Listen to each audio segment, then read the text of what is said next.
What's going on, everybody? Welcome to the We'll See You Later podcast episode. Who the hell knows? Brought to you by Happy's Energy and Nutrition. My name's Willie Ray. And I'm Jeremy. And we are so happy to be here. National championshipless. Look, asshole. If I got to do this and pretend to be happy, so do you. Park up. This episode, guys, it's not going to be a woe is me, but we are definitely in our feels. Yeah. Real emotional. It's not just a bummer. It's our hearts are broken today. Like, I'm not afraid to admit it. From the beginning, I told you guys I was going to be bold and I was going to tell you how good I think this team is, and it was going to kill me if it didn't come through. Well, it didn't literally kill me. I'm still here, but I know you can live with a broken heart. It reminds me kind of that. The line from The Wizard of Oz when the Tin Man looked up and said, "I know I've got a heart because it's breaking." That's where I am. We would be remiss if we didn't say thank you to the 2025 Razorback baseball team. My favorite team that we've ever had. Ever. And I think that's what makes it harder. There will be a team that wins a championship one day, but there's a real chance that even that team that wins the championship, I won't fall in love with them the way I did these guys. Yeah. Yeah, it hurts. It hurts a lot. But never say that the guys at the We'll See You Later podcast didn't have your back no matter what, because we don't want to be here, but we are going to soldier on. We are. This won't be the episode where we point the finger either. We're going to raise our hand and take ownership. We have 100% decided, though. This will be the episode where we bear it all and where we dissect this, as painful as it may be, and then we archive this shit and don't ask us to do it again. Also, We're not going to sit here and harp on every single play. No. All you Twitter warriors need to go crawl back under a rock somewhere. Yeah. So, obviously, if you are a fan of the show or just an Arkansas Razorback fan in general, you know what we're talking about here.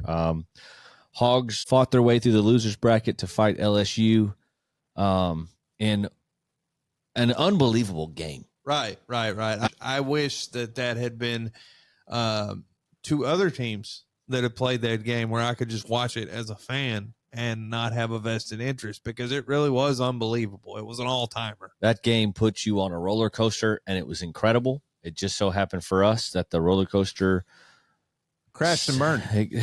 Crashed and burned. It did, and it rips your heart out. Let's be real, too. The unbelievable way that, like, no one will ever lose a game that way again. And it feeds into this narrative that we just find different ways to get to the same result. Yeah. We invent ways to lose games. It's just crazy. The only reason that the bad ending rips your heart out the way that it does is because of the epic way that you fought back that set this whole thing up. Because if you talk to me in the top of the ninth, I'm vibing a completely different way, and I'm so proud of this bunch because of what they had done in the top of the ninth, and that's what made the bottom of the ninth sting so bad. Not only that, they fought back twice. Yeah, the top of the ninth is ultimately going to go down as one of my favorite innings of Arkansas baseball I've ever watched, because of you're in a spot in the lineup that has struggled, aside from Justin Thomas, but I'll get to that. You're in a spot in the lineup that you think, man, it's going to be hard to get something going with this particular spot in the lineup. You've got a guy on the mound that is a legit fire-breathing dragon. Yeah. Chase Shores is a monster. Legit sitting at 101, 102 with a nasty slider that is good enough to where you have to sit on it. You literally have to pick one and forget the other. So clearly Arkansas has made the decision, we're going to sit on the slider. And if he throws a fastball, we're just going to tip our cap and hope it's out of the zone. He did struggle with his command. Did not command the fastball like he normally did. Right. But you get a base hit up the middle from Reese Robinette, followed by Brent Iredale, who, let's be real, I've had a very hot and cold relationship with Brent Iredale. Hits double in the gap. You've got runners on second and third with one out. And your hottest hitter, 9-hole hitter or not, your hottest hitter coming up in Justin Thomas. I remember thinking to myself, I would pinch run for Robinette here, because if a ground ball is hit in the infield, I don't know that he's fast enough that no matter where it's hit, they're not coming home. And you have to score here. Like, I didn't set this up right to tell you, Arkansas has lost the lead at this point. Yeah. They've lost the lead at this point on a Jared Jones home run that had tied the game. After fighting like hell to get the lead, Ryder Helfrich beating out a potential double play ball. The ball squirts away from the first baseman, and Arkansas scores 2 runs to go up 3-2. The Jared Jones home run that I mentioned sets this up. We're on the top of the 9th. We're tied 3-3. So runners on second and third with Justin Thomas up. This is a guy who showed up, got in the box ready to hit. There was no passiveness. We showed up ready to hit. And as soon as I see something up in the zone, I'm going to swing with authority and I'm going to hit. I'm going to knock the piss out of it. This is a guy that showed up ready to hit. Didn't shy away from the moment. Wasn't trying to walk. I'm ready to swing. Get a hanging slider and blister it past the third baseman. You're up 2 runs. I'm feeling great at that point. You are. I remember just losing my mind. Turn me up, JT. Hell yeah, buddy. You know, the bottom of the 9th starts with Cole Gibbler coming in and falling behind 3-0 to Stephen Milam and coming all the way back and punching him out. Yeah. So you're bottom of the 9th with 1 out, nobody on, 2-run lead. And a 2-run lead, you can't be in a better position. Not at all. And then the ghosts show up. You get a ground ball that if, Reese Robinette is playing really far off of first base, but if his first instinct is to go back and cover the bag, this ends up being a routine ground ball to Cam Kojal. Because he's so far off, obviously his initial reaction is to go get the ball. Cole Gibbler, who is left-handed, falls off to the third base side and therefore is late getting to first base. And Robinette, instead of putting it in his pocket, is frustrating enough to give up an infield hit on what should have been a ground ball to second base. But instead of putting it in his pocket, he tries to lead Gibbler in an impossible play. If he hits Cole Gibbler in the glove, there's a huge collision at first base. This is an impossible play. Robinette throws the ball so wide that Ryder Helfrich, who was backing the play up, it gets past him. Yeah, he threw it so far behind him, it wasn't even close. Yeah, and a catcher in all full gear sprinting down the line, it went behind him. Yeah, Ryder Helfrich was right where he was supposed to be. The ball was thrown so wide that it ends up wide of the first base, wide of the pitcher coming in first, and wide of the catcher backing him up. Ends up with a runner on second, 1 out. Not the end of the world. Tying run comes to the plate in a situation that you shouldn't have been in.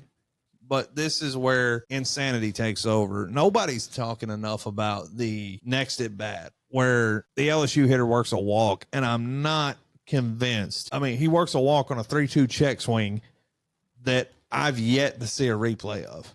They didn't show the replay for the check swing. I thought he went. But they appealed down to third base, ball 4. And guys, I'm talking about some Indian burial ground type shit. That's what I texted. There's an Indian buried with a Razorback jersey. Yeah. Somewhere. I mean, I'm talking some voodoo doll type stuff. Dude. You've got runners on first and second, 1 out. What's the thing you're hoping for here? Like, how many times have you heard me say, I need a ground ball to shortstop? Mm-hmm.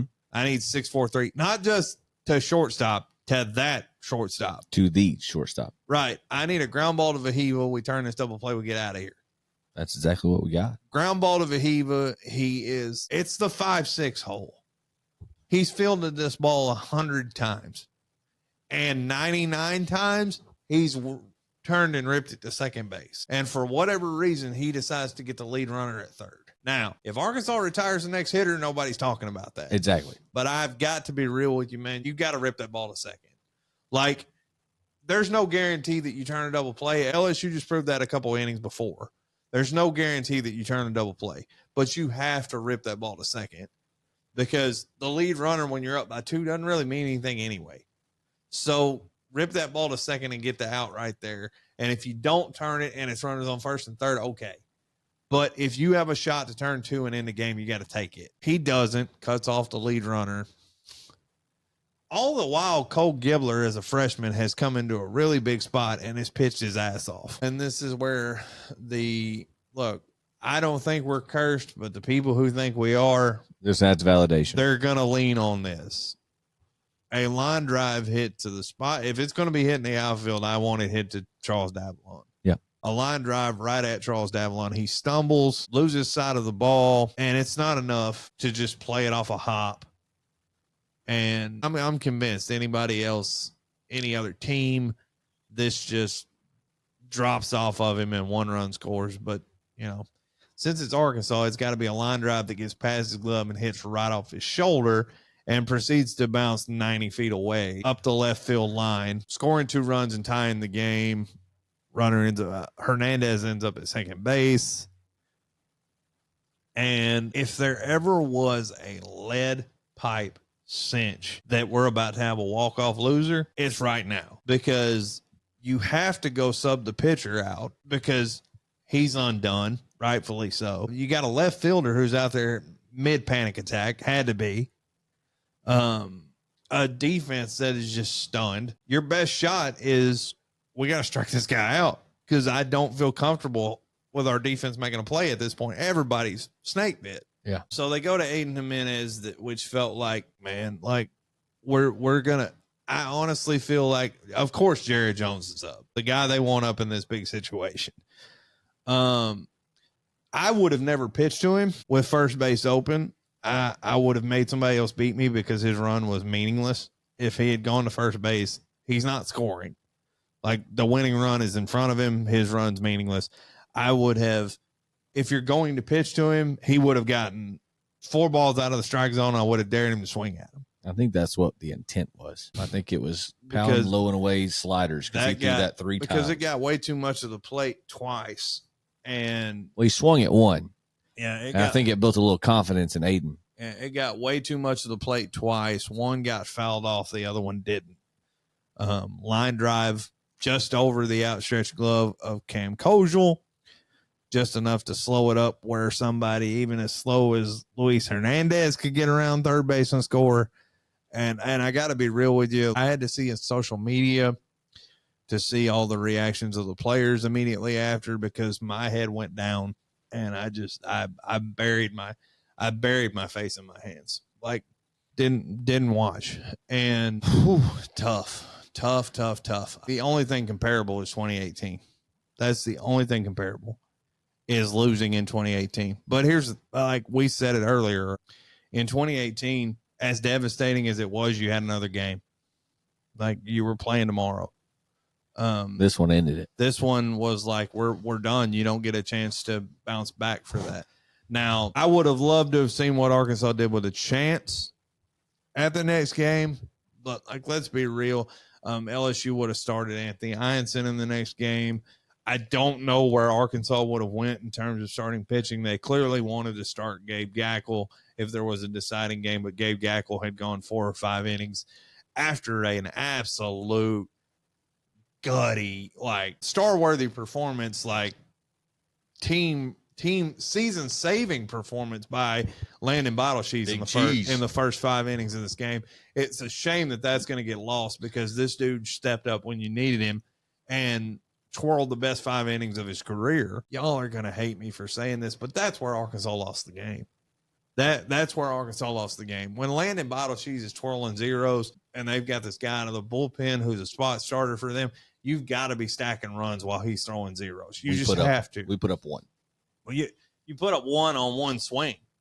It's Ryder Helfrich running into one, which, I mean, kudos to him. He's a star now. Ryder Helfrich won't sneak up on anybody next year. That's your guy. But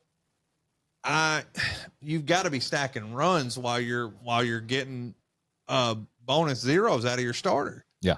Whereas LSU, I mean, props to the guy. He kept throwing it, but this changeup breaking away from righties, and it's like we didn't lay off of it. We were overly aggressive. I feel like there were opportunities to work yourself into hitters' counts, maybe work walks, and elevate this guy's pitch count way sooner than what ended up happening by just laying off of this changeup. We never laid off of it. We swung through it a few times, and then when you do make contact, you just roll over it, and it's the equivalent of hitting the ball with a newspaper. You just roll over it. It's a weak ground ball. That's where Arkansas lost the game. They had to score runs in that situation. What's up, everybody? It's your favorite co-host from the We'll See You Later podcast. This is Willie Ray. This episode of We'll See You Later was brought to you by our friends at Foul Play Golf. Founded by Arkansas native Grant Roberts, Foul Play Golf is a burgeoning apparel company meant for those of us who will never break 100 on the golf course. That's me, and don't be ashamed. I know it's you too. Above average apparel for the below average golfer. Jeremy and I have already placed orders. You can too by visiting their website at www.foulplaygolf.com. That's www.foulplaygolf.com. Foul Play Golf, where we break rules, not par. Baseball aside, I'm not even talking about strategy. I hate like hell for these players and coaches. Mm-hmm. It hurts so bad. Look, at the end of the day, we're the consumer. That's what we are. We're not anything more than the consumer of a product. As fans, that's all we are. We're the consumer. So I don't hurt for me. No, I hurt for the ones that, look, I got invested and I grew to care about these kids and I grew to care about these coaches, and I know how bad it hurts. I know how bad it hurts. I mean, we played all the way up until high school, college. Nowhere near this level. Not even close. And I know that pain of the last game. I could only imagine that, especially for guys who have carried this team. And it happens to where it tampers, but it shouldn't, with what they did. It gives jackasses and Twitter trolls ammo to try to be funny. No, Vahiva Loy, and congratulations, like we have to say, the third Golden Spikes winner in Arkansas baseball history, third in the last decade, which is nuts. Benintendi in 2015, Kevin Kopps in 2021, and now Vahiva Loy. So congratulations on winning the equivalent of college baseball's Heisman Trophy. Yeah. Cementing yourself as the best player in the country. But now I got to listen to some Twitter jackass say, well, too bad he didn't turn that double play. Right. That drives me insane, that all the leap from last year to this year. Jeremy, that error in left field was the first error by Charles Davalon in 2025. His first error in a Razorback jersey. I'm gonna have to watch some jackass go, too bad he didn't catch it. Same thing happened to Carson Shaddy. Carson Shaddy is like, you cut him open, he bleeds Razorback red. Carson Shaddy was our guy. Right or wrong, I got to hear about Carson Shaddy with a drop pop-up. It wasn't his ball, but it just tarnishes something that it shouldn't.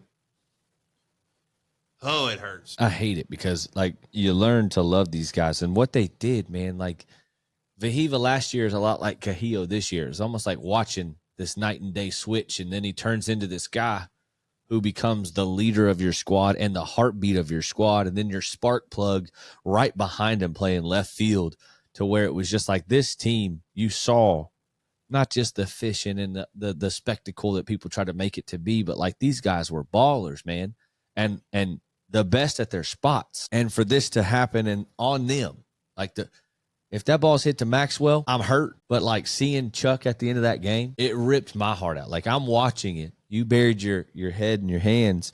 I'm just standing there with my arms crossed, and my wife, this is the first time that my wife, she watched 95% of the season with me. She couldn't watch, she wasn't home, but she watched this team. She went there live and fell in love with that team. Literally sits there and is just watching it. And she's trying to be the optimistic one, especially after Charles's slip. And I at that point, you could feel the air, it was 18. Like, here it goes. Like, oh no. Oh no, there's no momentum. Everybody's scattered. And my wife is sitting there. We're okay. We can get out of this. And I'm like, Carrie, I'm with you. Close your eyes. Like there's zero chance. Here's what I see. Iceberg dead ahead. Yeah. And here's what you see is hopeful. I know it's coming. And then when he stripes it, and I see Cam Kosel even jump for it. I didn't even think Cam had a shot because it was directly over second. Like he was played over to even have a shot. But like, I hurt so bad. And then the camera, other than Hernandez, which, it is what it is. You can rub salt in the wound, pointing at our dugout. And I'm still convinced to this day this birth certificate's fake. He looked like he's 40, dude. Like, but still, sprints to the outfield. Their whole team rushes him. That's great. You know, you I have don't your moment. mean to cut you off, but he is an old ass looking dude, isn't he? He looks like he's like straight up 35 off the Marlins bench. He's like, I look older than 35 because of my bald ass head, but he looks older than me. He does. And the camera pans to Charles Davalon, and he is just sunk in his position. It rips your heart out. I don't care who you're a fan of, Right. seeing that These has to hurt your heart a little the bit. commentators, Carl Ravitch, Kyle Peterson, Chris Burke, these guys that were calling the game, they brought more attention to how heartbreaking this had to be for Arkansas than how happy LSU had to be. The human element took over with these guys, where I think Carl Ravitch posted on Twitter, I've done this long enough that I don't root for teams. I don't care who wins. I root for people. And the Arkansas players, Dave Van Horn, this coaching staff, and this fan base don't deserve for that to happen Right. to them. And I'm just thinking as I'm watching Davalon, someone's got to go out there and get Chuck. Like, and they did. Kudos to this team is just so aware and so in it for each other that it was an immediate team-wide sprint to left field. And they had their heartbreaking end of their season in left field. And man, the camera kept cutting to Charles. And I hate that, because that should be I'm not saying it should be a private moment, but it is a private moment. You shouldn't have your worst moment casted for public consumption. Whenever there's a winner and loser, like, go to the winner and just leave it there. Yeah, but that's what I mean. At the end of the day, that's what we sign up for with athletics. It seems inhumane, but honestly, like, it was the most human thing I've ever seen. Where you could just, if you're reading his lips, every time he opened his mouth, it was, I'm sorry. Yeah, I'm so sorry. You know, it just. And I know you've heard this 100 times, Chuck. I don't even know if you ever watched this, man. You don't owe us anything. You have nothing to be sorry for. Ever. As a matter of fact, thank you. Thank you for choosing us. Thank you for being a kid from Canada who could have played hockey and decided he wanted to play baseball. Yeah. Thank you for being a kid from Canada who put highlights of himself on YouTube and ended up getting the attention of Florida Gulf Coast. Thank you for going all the way down Florida from Canada. Who we played. Thank you for betting on yourself and getting in the transfer portal. And ultimately, thank you for choosing the route where you knew, I've heard you say in interviews before, it would bring the best out of you to be challenged on this level. Thank you for choosing Arkansas. It's a privilege. And to all these guys. Yeah. Every one of you. All these guys. Thank you, Vahiva Aloy, for choosing Arkansas and ultimately blessing us with Cahillo for next year. Yeah. Zach Root. Thank you, Zach Root, for choosing Arkansas. Thank you, Landon Bonoshis, for choosing Arkansas. Two homegrowns, too. Yeah. Willie Mack and Gage Wood. Oh, my God. Thank you, Will McIntyre. Thank you for everything. Thank you, Will McIntyre. Thank you, Gage Wood, for history. You will go down forever. You'll never have to buy anything in Arkansas again. No. Thank you. Thank you, Logan Maxwell, for. Hey, one last time, though. I know you're about to do it. Yeah. What are you? I'm a big Maxwell guy. Said it since day one. And I will be forever. Thank you for noticing how much we love baseball in Arkansas when you came here with TCU. Yeah. Striped our asses, boy. I think 20-5. Yeah, it was bad. Striped our asses and went to Omaha. But thank you for noticing how much we cared about baseball here and deciding when you hit the portal, you wanted to be a part of this because you're a part of it forever. To guys like Ryder Helfrich, to guys like Gackle, to guys like maybe a Jimenez, maybe a Justin Thomas. Like, you have to say maybe because these guys are all draft eligible, and if they want to go live their dream and play pro ball, good on you. But guys like Cam Kojal, who we know for sure will be back for another year, let this sit in that belly and burn. Yeah. Because next year will not be let's win one for DVH for something that happened when none of us were here. Right. Let's win something for a coach that we all love, but we've only been here for a year. I don't want to say it was it felt very manufactured, and it had to be manufactured because you just became a part of it. But now you have your own heartbreak. Yeah, you do. Like you have your own 2018. Now You have your own story. nothing will happen next year that you are not prepared for. Yeah. Let's run this shit back. And I'm to the point where I can't wait for February. Yeah, I can't wait to see who stays. Already had a couple transfer pots from some freshmen, which we expected. Yeah, I mean, like if you're no disrespect to Zane Becker, but if you're Ryder Helfrich's backup, you need to hit the portal. Right. Unless you want to be the next Reese Robinette. Because Ryder Helfrich is going to be the best catcher in America. Maybe already is.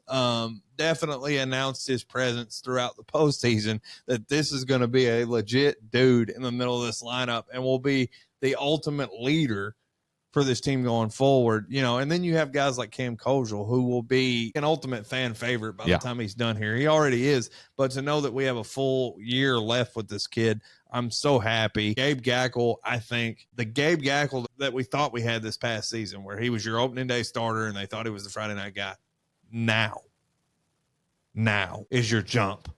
Yeah. Like, there's no way that Gabe Gackle is not your Friday night guy and a dominant Friday night.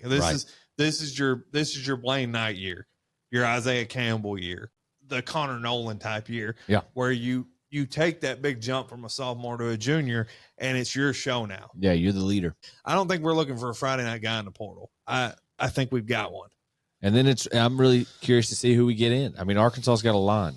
That's our thing too, is we're not desperate. The thing, people are going to be coming every year, particularly pitching. You realize that you're playing for the best pitching coach in America and a legit major league pipeline at Arkansas for pitchers. So obviously you have to replace unreal production at shortstop. Yes. You have to replace, I would think you have to replace the third base at some point, whether that be with some guys that you have or the portal. Corner outfields are going to be, I think right field is spoken for with Cahill Aloy, but you may end up having to replace, center field and left field for sure. Maybe not. We got curiosity. I would there. love to see Justin Thomas come back. I would 100% and be a leadoff guy. Yeah, I would love to see Justin Thomas come back. Another year of development would be. Now, this is his leverage year. And for those of you guys that don't understand it, these guys that are draft eligible players with more time left in college, that's important for negotiations, that you have more time left in college because you can use that as leverage to drive your price up. Yeah. Guys that stay put in college, like a Will McIntyre or a Landon Bottleshees or somebody that is a senior and they're out of eligibility, they have to kind of take what they're given. They don't have that. They don't have the luxury of saying, look, either give me this or I'll head back to school. Right. So your leverage here is important, where a lot of people look at it like that's as good a price tag as you're ever going to have. Right. So a lot of kids are inclined to take it. Now, that was pre-NIL. I would not be surprised if Arkansas ponies up a little money to try to match some of these potential signing bonuses. Some kids are going to have to say no to coming back to Arkansas for big, big money. That's just all I'm saying. Aloy. Charles Davalon. Are you kidding me? Charles Davalon is on this. He's a projected second rounder. We probably won't be able to touch the money. But if for some odd reason he falls a little bit. Don't say there will be money set aside to try to talk Charles Davalon into coming back to college. Now, will it happen? I doubt it. Right. It's a stretch. It's one of those things where, like you said, Aloy, there is less than zero chance. And honestly, they would be dumb to come back to college again. It'd be really stupid. It would. If you are a first round, second round guy, it would be unheard of to come back to school. Now, I mean, we can give you a couple million to come back. I think that's not out of the realm of possibility, especially with the revenue sharing now. You never know. It makes me feel good about guys that are kind of on the fringe. We could get a Justin Thomas back. If we wanted him, we could get a Brett Iredale back probably. So, and we also have, you got to remember, Souza. Yeah, Nolan Souza is the best athlete you have on your team. As far as strength, speed, and like measurables. The thing is, there are three or four different spots you could put him at. You have to find out, what position does this young man play? Does he play third? Does he play shortstop? Does he go back to second base? That's not going to happen with Cam Kojal. It's just not going to happen. I like that you said he possibly could contend for first as well. Does he play first base? He is a freak athlete and a huge human being. Like, he always felt he's way too big to be playing second base. Yes. Like, it always felt like that's a huge second baseman. He's either a third baseman or a first baseman to me. Or shortstop with the athleticism. I don't know if he can play shortstop. I've just never seen him play short. It's always been he played second. I think he could be an uber athletic first baseman, which would cut back on, if he's playing first next year, that little in-betweener isn't out. Right. Because he runs that down and goes and covers first by himself. You know, like, I think third is the next position, but I feel like the easiest transition would be if he played first base. And it would put you in a position where you had a more athletic guy. That I love Reese Robinette for what he is, but you could write Reese Robinette in pencil and say he could start at first because he started at first, but like, you could do better than Reese Robinette. You just, God bless him, but you can do better. Oh, and he's fantastic. And the loyalty, I love Reese. You can either do better based on changing positions, or you can get in the portal and improve on that. Right.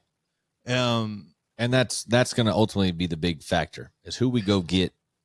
Yeah, it becomes a portal thing, but I will tell you this. I think you're getting ready to see a pretty ruthless offseason from these guys in red, as far as like going and getting the dudes to get this thing done.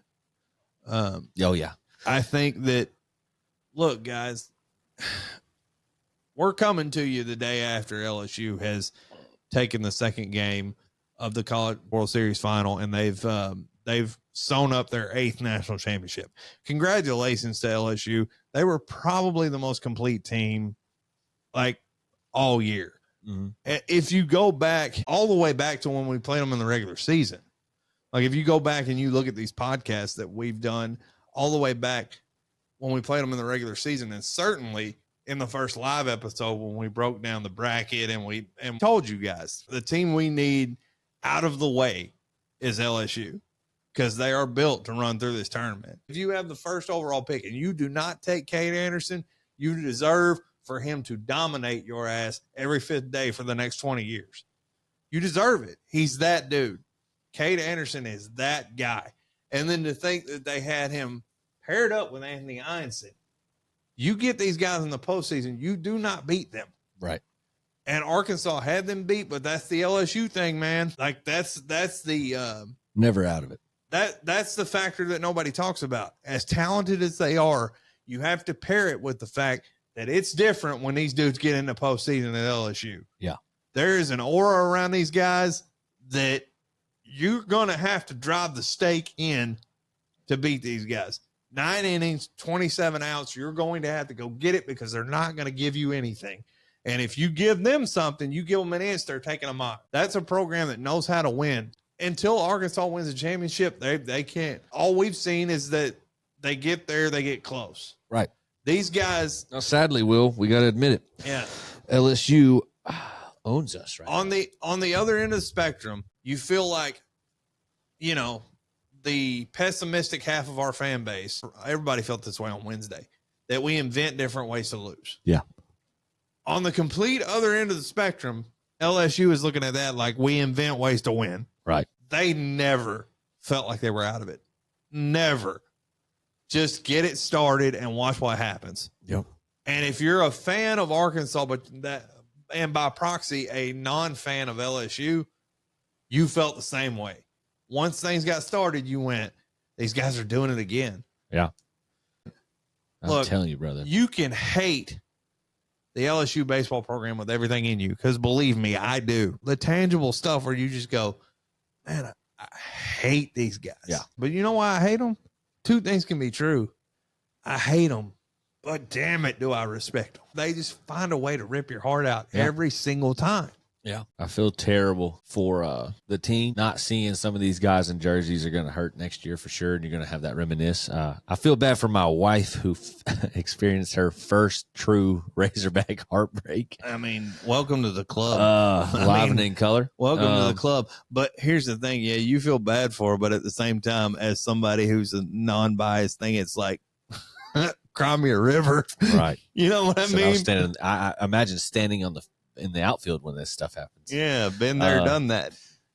And I feel bad for Coach because Coach DVH is the best coach in college baseball without a championship. And that's believe me, this dude is right when you think he can't be more motivated. Because I wondered, I would not be shocked if he just said, I can't do it anymore. Yeah.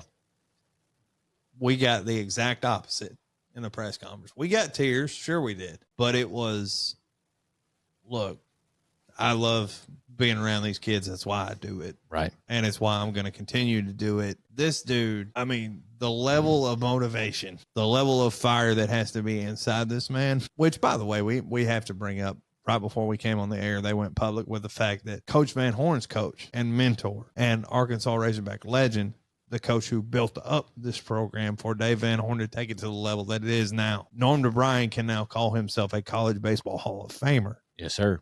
Congratulations, Coach D. It is long. You were a Hall of Famer a long time ago, buddy. Been one. And that we are truly blessed and truly spoiled as a baseball fan base to know that those two guys have been our coaches for the last 60 years. 25 plus years overdue. Yeah. Just glad it happened. Just glad it happened. Glad it happened. And we were there, and we were alive to see it. And yeah. I mean, honestly, that coach was here. I mean, he's no spring chicken. He said that in the little speech. It wasn't even a speech. He was in the stadium. It looked like one of the luxury boxes up there. And they announced it around his family. You know, last year they got Jeff King in there, which was a glaring omission. Former #1 overall pick that played at Arkansas in the 80s under Coach DeBryan. So I guess I just assumed, of course, Norm DeBryan is a college baseball Hall of Famer. To think that it took that long, what is the criteria if this guy's not one? You got to be out of the league for 40 plus years. Is that what we got to do? Yeah, but back to DVH. He's not going anywhere. No. And, you know, Jay Johnson, I've made it clear, I don't like the guy. I think he's a prick. But the first thing he said was, after the game on Wednesday, when I took this job at LSU, I looked at Arkansas as the program we will always be chasing. That's the program we will have to beat to get to where we want to go because of the consistency of Coach Van Horn. He out-recruits, he outworks, he out-develops everybody. I don't feel like that was hyperbole. Just like you don't have to go that far when you're praising your opponent if you're faking it. Right. You don't have to go that far. That's real. Tony Vitello does that too. Tony Vitello wants this job. I mean, let's just call it what it. Tony Vitello wants this job. You guys in Knoxville better hope that Matt Hobbs gets this job, because if he doesn't, you're fixing to go back to obscurity where you belong. Because Tony Vitello would crawl to Fayetteville for this job. Yeah. Well, before we finish it, we gotta end it on a high note. Got to. Vahiva Aloy, the Golden Spikes winner. Yeah. We have got to give him his flowers here, praise him a little bit. A lot of it. Forever a fan. Yeah. The video of Cahillo illustrating it brought a tear to my eye. Let's just call it what it is, too. I don't mean to jump forward and put pressure on a young man, but the hitter that Cahillo was this year, the struggles that he had when he did struggle, is almost like it's a mirror image of what Vahiva was his first year on campus. Yeah. So you automatically think to yourself, man, he's going to make that jump too. Yeah. If he makes that kind of jump, he's going to put up Golden Spikes numbers. And now you've got a brother trying to follow up his brother that won the Golden Spikes Award. We've talked about it off air that he's going to be a bit of a novelty, because I truly believe he's going to be a two-way guy coming out of the bullpen, throwing mid-90s. He came in as a pitcher. I think that writes itself if the kid goes to work in the offseason, which based on his family, of course he will. Right. To think that Arkansas baseball has 3 Golden Spikes winners in the last decade. Wild. They didn't have one before Andrew Benintendi. Now they've got 3 in the last 10 years. That's incredible. Yeah. and just speaks to where this program is. And look, if you want to develop as a player, if you want to become the best version of yourself, Arkansas has got to be on that list. Got to be. From facilities to coaches that will develop you to the history now. Like, we put out the best players in college baseball. That's not a fan wearing my Razorback red glasses. That's fact. 3 out of the last 10 years, the best player in college baseball was wearing an Arkansas Razorback jersey. Nobody else can say that. Yeah. So, to me, I want to touch on Vahiva just a little bit here. Not just the Golden Spikes, brother. That's incredible for you. And this is a victory in my life that you provided. Was my mom and me, we're close. We've always been close. And she's always woo-pigged me. She's watched every game, texting me nonstop, my island boy, every time you do anything, or your brother. I bought her your jersey. You signed it, took a picture with her, made her entire year. We've had some struggles in our family with loss and heartache and grief. And this baseball team has brought me and my mom and my wife like just closer. We have bonded through baseball because and something needs to be said from a person who, I am family, but I can also speak to what I've seen. Like, we're brothers by everything but blood. There's not a person that deserves happiness in life more than Tammy Wilson. It's the hardest working human I've ever met in my life. Yeah. The most selfless human I've ever met in my life. Vahiva, I'm telling you, man, like, she's going to be the biggest supporter that you have not named Aloy. There's not a more ride or die fan in the world than Tammy Wilson. Yeah. So Vahiva, I never even know if you'll ever hear this, but you've done a lot for my family by just being you and loving your family. I love that the state of Arkansas has fully adopted you and fallen in love with you. And I love that your last message to Arkansas was, I love you. And just know that a lot of people love you to death, brother. Yeah. And here's the thing, like, dude, we'll see you soon. Like, and come back forever. Yes. We'll see you soon and come back forever. And hey, Cahillo, let's run this shit back. Yeah. For sure. Like, you can have everything your brother had this year. You can have everything. And you can get something that he doesn't have. Yeah. We all understand what I'm talking about here. Like, look, I've had almost a week to stew over it. I'm not saying that the hurt is gone, but I am saying that I think this can be used to our advantage going forward. I think it's a great mix of players that were on the field the other night. We know what it's like to get there and fall short. Let's finish this thing. Not necessarily for just DVH. Let's finish this thing for you. That's right. Let's finish this thing for you. It's not if. Like, we're going to be right back there with a chance to do it again.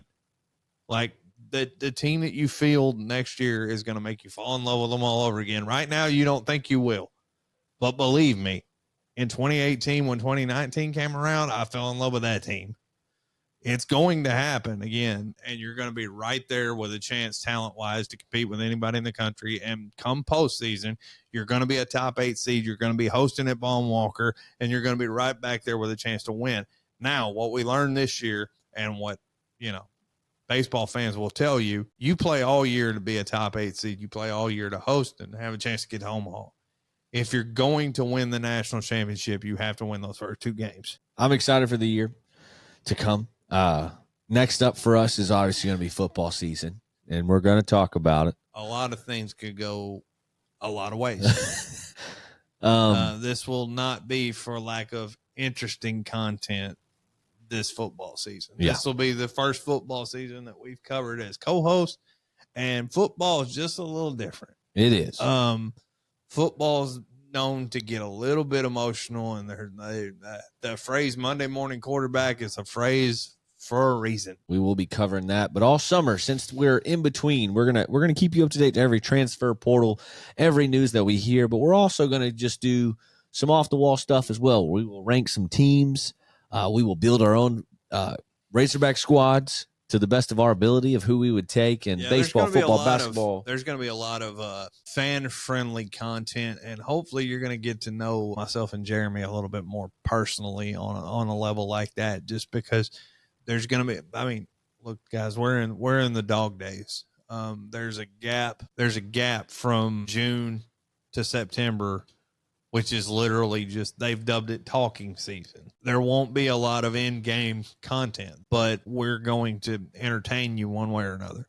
Honest to God, this was therapeutic for me. I don't know about you, but therapeutic to kind of get it out. I dreaded coming on here, but I feel a little bit better now that I've gone through it, and we've dissected it. It's in the archive now. We don't ever have to touch on it again. So, guys, I know it's a not great way to end a season, but thank you to the Razorbacks. Thank you to Coach DVH. Thank you to everybody in the program for one hell of a ride. It sucks that we had to get off a little bit early of that ride, but I enjoyed every damn minute of it. Not very early, though. Not very early. Only 8 teams in the season in Omaha, and we need to be proud of the fact that if a season ends in Omaha, I think this has been a successful season. We need to be thankful that, we have a program that's been to Omaha 12 times, and the fact remains you keep knocking on the door. It's going to fall eventually. It's just our door seems to be a little bit more reinforced. But, guys, 3 things to live by before you get out of here. Number 1, don't piss into the wind. Number 2, in September, hogs by 1 million. Yes, sir. And number 3, and currently right now the most important, never, ever, ever trust a fart. And until next time, guys, we'll see you later.